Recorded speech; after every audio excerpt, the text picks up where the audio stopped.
జార్ఖండ్ సీఎంగా జేఎంఎం నేత హేమంత్ సోరెన్ ప్రమాణం చేశారు. రాంచీలోని రాజ్భవన్లో హేమంత్ సోరెన్తో ప్రమాణం చేయించారు గవర్నర్ సిపి రాధాకృష్ణన్.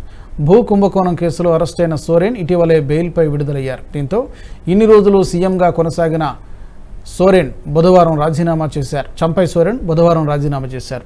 ఆయన రాజీనామా చేసిన కొన్ని గంటల వ్యవధిలోనే హేమంత్ సోరెన్ మూడోసారి సీఎంగా బాధ్యతలు చేపట్టారు. చంపై రాజీనామా తర్వాత ఆయన నివాసంలోనే జేఎంఎం ఎమ్మెల్యేలు సమావేశమై హేమంత్ సోరెన్ను సభాపక్ష నేతగా ఎన్నుకున్నారు. ఆ తర్వాత ప్రభుత్వ ఏర్పాటుకు ఆహ్వానించాలని గవర్నర్ని కోరారు. గవర్నర్ ఆమోదంతో జార్ఖండ్ 13వ సీఎంగా హేమంత్ సోరెన్ ప్రమాణ స్వీకారం చేశారు.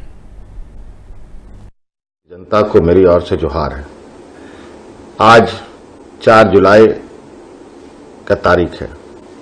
31 जनवरी का दिन यही जगह मैंने आपको एक संदेश दिया था कि किस तरीके से मेरे विरुद्ध हमारे विपक्षों ने षड्यंत्र रचा है और ये षड्यंत्र में कामयाब भी हुए। आज 5 महीनों तक इन लोगों ने मुझे अलग अलग तरीके से लंबे समयों तक जेल में रखने का प्रयास किया। हमने झारखंड के जनता और देश की जनता को मेरी ओर से जोहार है।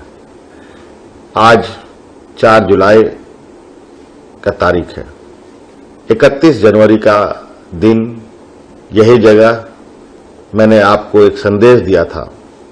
ఈ వీడియో మీకు నచ్చినట్టయితే లైక్ చేయండి, 10 మందికి షేర్ చేయండి. అలాగే కామెంట్ల రూపంలో మీ అభిప్రాయాలను మాతో పంచుకోండి. Nationalist hub group of channels ను సబ్స్క్రైబ్ చేసుకుని తెలుగునాట జాతీయవాద జర్నలిజాన్ని ప్రోత్సహించండి. ఈ వీడియో కింద ఉన్న బెల్ ఐకాన్ పై క్లిక్ చేయడం మర్చిపోవద్దు.